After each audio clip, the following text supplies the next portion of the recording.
Hey guys, it's Caban from True Champion Gaming here, and today we're going to be covering Exodia Squirrels, which is the name that I gave the deck that Remetic played in our 24-hour live stream tournament that we did post the ban list. And yeah, so we're going to be covering this deck because it quickly turned into a fan favorite of all the viewers and honestly of ourselves as well. It did perform better than we initially thought. We did make these decks all kind of sleep deprived, and you know, the adrenaline I think did push through and create a pretty decent deck. But we've made a couple of small changes. I know in our live stream we said that those would be Patreon exclusive, but for this deck specifically, we are going to talk about a few of the changes that we've made. We will be covering other decks from that event on the YouTube channel, but it will just be talking about the strategy and talking about that same deck list. If you want to see more improvements to the decks, you know, come check out our Patreon. Isaac's going to say a quick word on that, and we'll get to the main deck after that. Hey everyone, it's Isaac, and if you want to support us, get merch, or get in contact with us, then you should check out our website. On our website, you'll find stickers, t-shirts, playmats, and material deck sleeves, and eventually more. Also, if you want more content, then you should check out our Patreon. Over on Patreon, you'll find exclusive videos, articles, and much, much more. In any case, if you like our content that we make here on YouTube, then don't forget to like and subscribe, as it does help us out a ton. Thank you. Okay, so let's talk about this deck profile. So we are on Spirit of Fire. Basically, the whole idea of the deck is to draw and discard, and that's basically what Fire does the best. Then we're going into Silvie level 1. Honestly, we're not really playing Silvie for the champion effects until we hit level 3. We're pretty much just playing Silvie because of the class. So the buff counter is a little more, it just doesn't matter as much in this deck as it would like maybe another deck. With the Pact is really good. Because we are running Fire, we can combo this with Visage that we'll talk about in a second. And so even if you have just an animal out, you could go into Visage and then like Dungeon Guide into Silvie with the Pack and draw 2 and stuff like that. So cool interactions that you can do, and yeah, we're getting the draw power off. This is very, very nice if we can do that. We also run Earth's Tunes. The reason that we run this Silvie instead of the starter deck Silvie is because we have one specific Terra Element Beast ally that we want to see. It is part of our Exodia combo, and to briefly explain that if you're not aware of what that means, it's referring to Yu-Gi-Oh! Where once you see a specific combination of cards in hand, you're basically guaranteed to win the game. And it's not quite as strong as Exodia. There are definitely ways to stop the combo that we're trying to achieve, but it is very strong and will usually win you the game. So we run just one Terra Beast so that once we get to that level 3, we know that we're gonna draw a specific card. We run Horn of Beast Calling. This is to reduce the cost of our win con. We have to cast that beast from hand, so it costs 4. You can play this, banish it, make it only cost 1, and you get to draw off of Horn as well. So if you use the floating memory for this, you're essentially allowing yourself to play our win con for free because it'll only cost 1 and then you draw that card that you would need to play it. So really strong utility there. We run Covenant of Thorns. This is not exactly control, but it is combo that you have to wait until you win your win con on. So sometimes you just need extra turns, and this is a really nice way to add an extra control element to the deck, or I should say like just a way to slow down the game a little bit, because you can play Covenant of Thorns and actually attach it to even an opponent's ally, and so they will have to waste attacks that would have gone into your champion attacking their own ally, which is getting rid of another attack because that ally is not going to be able to attack you. So just a really strong, easy way to slow down the game there. And then we have Stone Scale Band. So this card might look a little funny to you, and it should, because this is a proxy card. So if you're not really sure what Proxy's Vault is, there's tons of YouTube videos out there explaining it from other good GA content creators as well, so I'm not going to touch on it too much, but this is a new card that really enables this strategy. So on entry, you can discard up to 3 ally cards from your hand and or memory, then draw that many cards. And in this deck, you preferably want to be discarding animals and beasts because we want those in graveyard.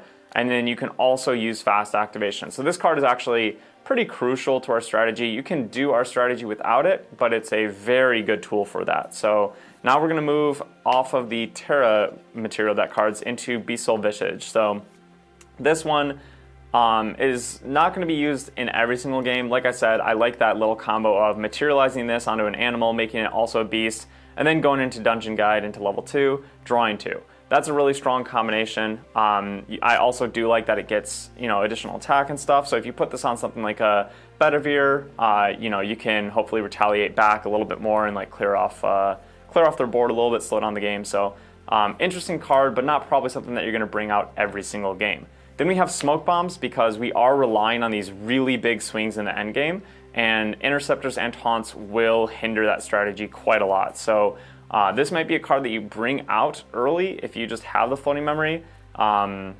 because you are very like once you hit your combo, there's not many materialization options that you can't Sorry, I'm not explaining this well, but this is an emergency button when needed, but you don't want to wait too long on it, because once you get that combo in hand, you will probably be going into like Band or Horn or something like that.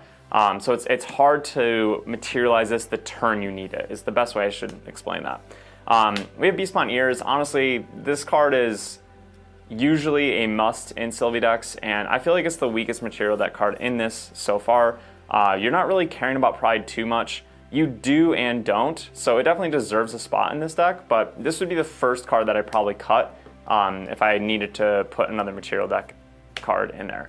We have Terrafring, just a strong card, slows down the game, really good option there. And then GCR, because we need card draw. So let's go ahead and move on to the main deck. We have 4 red slime. Now, the reason that we are playing this card is we aren't really caring what happens in the game up until our combo turn. So if we can play this and kill it off, we have 8 different ways of killing it off on our own turn, and then even more ways of doing it on an opponent's turn. This is just basically a super strong board clear that is also putting a beast in the graveyard, because again, that is part of our win condition. So you are playing this card not really caring about the Pride. You're really just trying to trigger this on death ability as a board clear. That is the #1 reason that card is in the deck. We have 4 Cremation Ritual. This is one of our ways to kill the red slime. You can go red slime, Cremation Ritual on an 8-card hand, and just instantly nuke the whole board for 3, put a beast into your graveyard, and replace both the cards that you just used. So this is a very, very strong card in the deck, but you don't always have to use it with red slime. You can use it on pretty much anything in here. We have 4 Creative Shock. These are the typical fire cards that every deck runs, and it's the reason that we chose fire as the element for this type of strategy, because we really just want to put stuff in the graveyard. We want to put animals and beasts in the graveyard, and we want to draw cards and not lose resources doing that. So just a bunch of really, really strong cards to do that with. We have 4 Hasty Messengers. Again, put stuff in the graveyard. Good fire card. Then we have 4 Ember Song.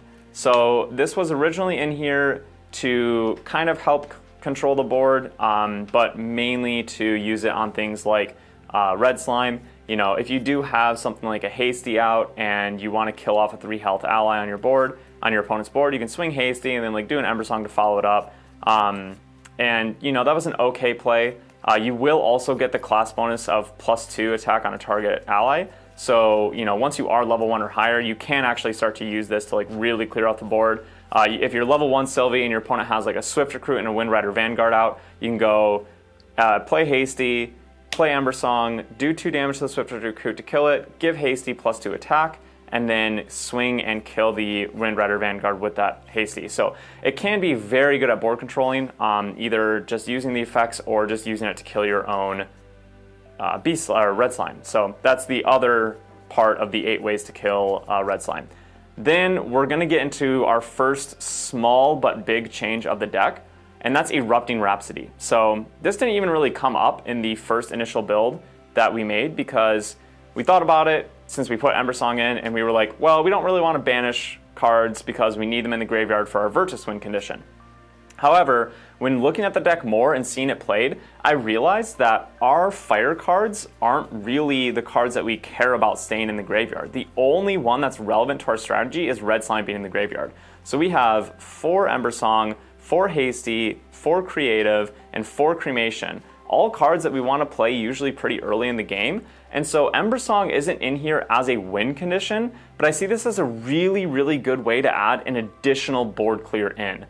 It does lose to things like Nullifying Lantern and stuff, but honestly, if they're using Nullifying Lantern against you, that's just meaning that they're giving up a materialization to stop something that's not even your win condition. So this is just a really good way to, like, honestly clear board and stuff like that, right? So you go Ember Song Erupting and you banish even like 3 fire cards, even if you're just level 1 or something. You know, this is now Ember Song dealt 2 to something. If you got the class bonus effect, even more, and then Erupting is going to follow it up with like 5 more damage. And the nice thing is you can split against all the units. So you can do this combination, probably clear an entire opponent's board and still hit them for like 2 to 3 damage or something like that. And if you're just really like not seeing the combo, this can even be used in the late game for more damage as well. So I do really like that addition, and I'm interested to see how that play tests. So we are now moving on to the normal cards of the deck, which there is quite a few. So we have 4 Dungeon Guide. I think this is really nice because you probably want a Dungeon Guide into level 2 and 3. You always want a Dungeon Guide into level 3 because, you know, if you're not running a lot of floating memory, this is the most efficient way to do it. But Dungeon Guiding into level 2 is really nice in this deck because you can control better the amount of animals and beasts on your board to get that draw from level 2. So I think in this deck, Dungeon Guiding into 2 is a better use of resources than in most decks because of that on-enter draw ability from that level 2. We have 4 Stalwart Shield Knight. Like I said earlier, we're trying to slow the game down. This is a really good turn 1 play. Just play this, mitigate some damage from your opponent, and also use it to go into your level 1. Then we have 4 Owl Familiar, which isn't always ran in Silvie decks, but the point of this deck is to get to Virtus, who's going to pump up the board.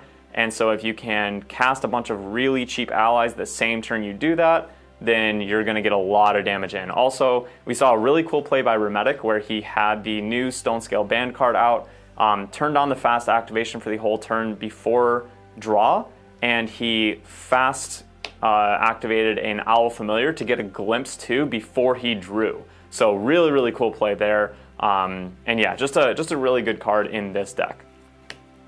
We have 4 Ordinary Baron here. We need to keep the animal and beast count pretty high because of our win condition relying on those cards being in graveyard. So this doesn't really fulfill the same role in most Silvie decks where like you're trying to play this with a buff from level 1 and reach Pride 2 so you can use this to start doing all that kind of stuff. You know, that is still an option. That is why Ears is in the deck and stuff. And in a matchup that you're trying to fight for board a little bit more, that might be a strategy you go with. But honestly, this might just be something that you discard for floating memory. The nice thing is that most Silvie decks seem to rely on fighting for board, and if you lose your board, you might lose your game. But in this deck, you can play this, use it to fight for board, slow down your opponent, and then if they take their time to kill this off, you're still sitting okay because you wanted this in the graveyard anyways, either for floating memory or to have another beast in there. We play 4 Woodland Squirrels. This is part of the Exodia combo. Going Squirrel, Squirrel, Squirrel, Virtus or something like that is really insane, and it sounds very like hard to pull off, but if you have a Horn of Beast Calling, now your Virtus is costing 1, these all cost 0, you really don't even need that big of a hand. So just a really good card there. Then we have 4 Bedivere. This is just, you know, Taunt is really nice in this deck. You're not really going to probably get the level 3 on death counter too often. You're just using this because it's an animal. It has Taunt, you know, just a good card. So we have 4 Capricious Links in here. The nice thing is that you can use this. Again, we're probably not going to get to that Pride 4. Theoretically, you can if you're level 3 and you're bringing out Ears, but that's really not how you want the game to be going. But yeah, so we're basically using this to, again, just fight board. You know, like we play this, clear off something, it's going to slow our opponent down, and we don't really care. It's just going to sit there. If we can't use it, that's all right. Eventually, our opponent might just clear it because they're scared of that big of a body sitting on board. And if they do, now we just killed something and put a beast in our graveyard. Very, very strong. And if it just sits there on your board, that's a fantastic cremation ritual. You're going to get now an additional card and still putting that beast in the drop. So I really like that. That was another change that we did. It was originally in 3 in Remetic's list, and I put it back to 4. I think that's a really, really solid option. We have 4 Resolute Stand. This is another little change. I think 4 is really good because Again, you don't really care about your board, so just using this to mitigate damage and give yourself another turn to find your Exodia combo is just really strong. We have 3 Virtus, another change. We had 2 in Rem's list. I put 3 in because we do draw a lot with this deck, and you really don't want to draw 2 of these and then only be running 2 before you get to your level 3. Because now, since this is our only target for level 3 Silvie's effect, now you just missed out on that value. And being synergistic with Stonescale Band as well, if you draw all 3 of these, it's not even the end of the world, because you go Band, you discard 2 of these because you probably only need 1, and whatever other ally that you want to discard off Band. Now you just put 2 beasts in the graveyard to make the other Virtus stronger. So I think Band adds a lot of consistency to decks like this, because otherwise if you saw a hand filled with these, you'd probably be in a pretty rough spot because you're just not giving yourself a lot of options to do with your hand, since they're all like these late game finishers. So I like Band in decks that run this, in decks that run Crawl. It just helps, get rid of that brickiness. So yeah, that's the reason for bumping that up. And then we have 3 Avatar of Gaia. This is like a hard card to figure out what the right count is, because I almost want to run 2 because you just really don't want to see multiple of them. Because it's that unique ally, the most ideal play with this is to play Virtus, the on-enter goes on the stack, and then you respond with the fast activation from Stonescale Band with Avatar of Gaia. It's going to give Virtus no pride, so now you're going to be able to attack with it, which is important because Virtus is 8 attack and will buff itself from its effect as well. And if you do that in response to the Virtus on-enter effect, flashing it in from Band, you will also buff Avatar of Gaia. So that's like a really, really crazy turn, and it can make the combo as simple as like Virtus Squirrel Avatar. Like that might be all the cards that you need instead of like Virtus and like triple Squirrel or something. Because this is almost counting as 2 allies if you flash it with losing Virtus Pride and getting buffed from Virtus. So, it's hard because you're only going to play it once, so you only really need to see 1. And it even has Preserve, so even if you use this like early to like taunt a red slime because you haven't seen your combo yet, and then it dies, you can put it back in your material deck and just grab it again. So you really don't need to see multiples, but you can't run a low count because it is so strong. So this is the count that I like do feel the most undecided on. But I spent too much time talking about that. Let's talk about the side deck. So this is another change that I made, and it's where we're going to side the baubles. So baubles have started to see a lot more play recently, especially in main deck, but you don't have the room to run them in the main deck. But draw is really important in this match, in this deck, I should say. So I like siding the baubles so that in games 2 and 3, you can get an extra draw, giving up side deck space instead of giving up material deck space, because I do think that that's the better way to handle it. We have Boots in the side. It was originally in the main. I put it into the side because I just don't think it's worthy enough of a main board slot. It is a very, very strong card in those matchups that you need it, usually against Rye. But I think it just makes more sense as a sideboard card. So we are running 4 Resolute Stand in the main board. So I was initially on 4 Blanche in the side, just so you could take out Resolute and put in 4 Blanche. But with how much draw you get, I think 2 Blanche is okay. And I also wanted to put in 2 Bestial Frenzy into the sideboard, because I really think that against an ally deck, you're just starting to get a lot of advantage, because you have Red Slime with multiple different ways to kill it, you have Covenant of Thorns, you have the Bestial Frenzies now. I'm sure there's a couple other things I was thinking of. I just like, when I was deck building, I just felt like you can really just get to this point where I think you're really, really happy against these ally decks. So Bestial Frenzy is in there just to guarantee that you get that ASAP kind of. So yeah, that is the whole deck with some new changes from the tournament. We have plenty of more content coming out. This is post-ban list season, so we are going to be practicing a ton and also content creating a ton. So thanks for checking out the channel. Please make sure to subscribe to keep up to date with all the GA stuff, and we'll see you next time. Peace.